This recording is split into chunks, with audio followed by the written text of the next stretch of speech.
Hi everybody, it's Honest John again.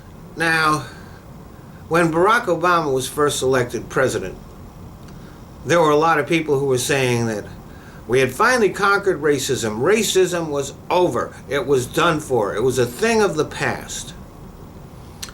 Me, I look around, I see the Ku Klux Klan making a comeback. Except now they call themselves Republicans. Let me tell you something. If you're a Republican and you're not a racist, you're pretty comfortable hanging out with people who are. I'm not exaggerating. The current controversy with Rudy Giuliani is just the latest in a long string of events that go back right to the first day that Obama was elected. Right after Obama got elected, the Republicans had their meeting. Now don't forget, the country was in crisis. We were on the verge of a depression. We were deep into a recession. And usually when a president gets elected, the losing party will make speeches about how they look forward to working with the next president for the good of the country. But no, they didn't even say that. They said their number one priority was to make Obama a one-term president. To fight with Obama every step of the way, which they proceeded to do. At times even sabotaging the economy with like shutdowns and threatening not to approve the debt ceiling increases.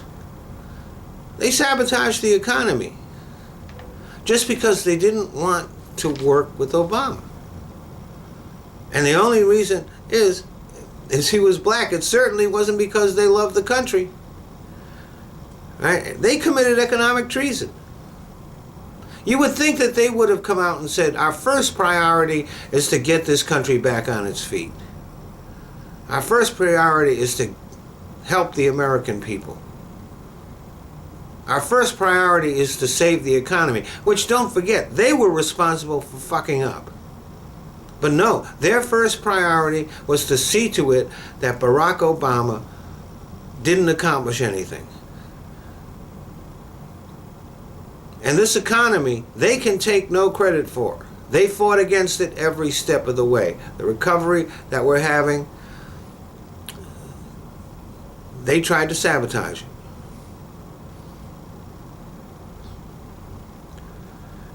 And and this isn't just from the fringe of the party.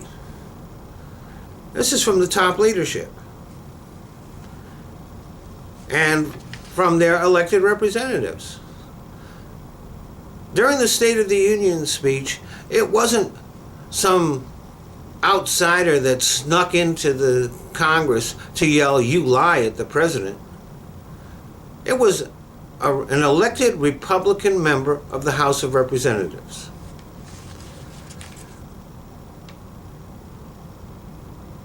And it was the heads of Republican state committees and the aides of top Republican leaders who circulated racist emails, like the one with Barack and Michelle Obama with bones through their noses. This wasn't fringies, this was mainstream Republicans.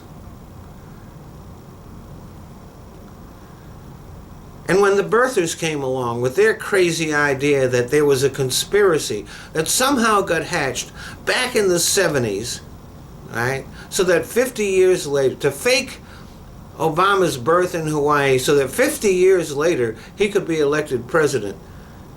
I mean, this was so crazy.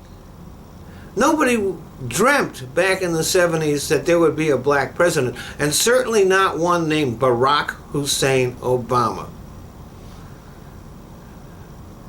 The idea of this conspiracy was crazy. Did the Republicans step up and say, no, this is racist and crazy and it's bullshit, shut the fuck up? No. They danced around that question. Oh, that's a very interesting idea. That's racism. Steve Scalise the second in command of the House of Representatives, one of the most powerful Republicans that there is, a leader of the Republican Party, describes himself as David Duke without the baggage. That means the only difference between him and the head of the Ku Klux Klan is a sheet. And when all this stuff happened, all of this stuff that's been going on, Republicans haven't been speaking up. They haven't demanded that Scalise step down. Matter of fact, in none of these incidents even did black Republicans didn't even criticize any of these incidents. They never spoke up.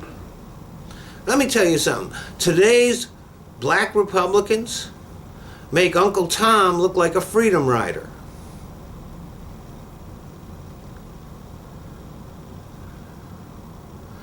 And now we have Rudy Giuliani saying that Barack Obama doesn't love America. Now, there's no excusing that. There's no explaining that. There is only one explanation. Rudy Giuliani is an out-and-out racist.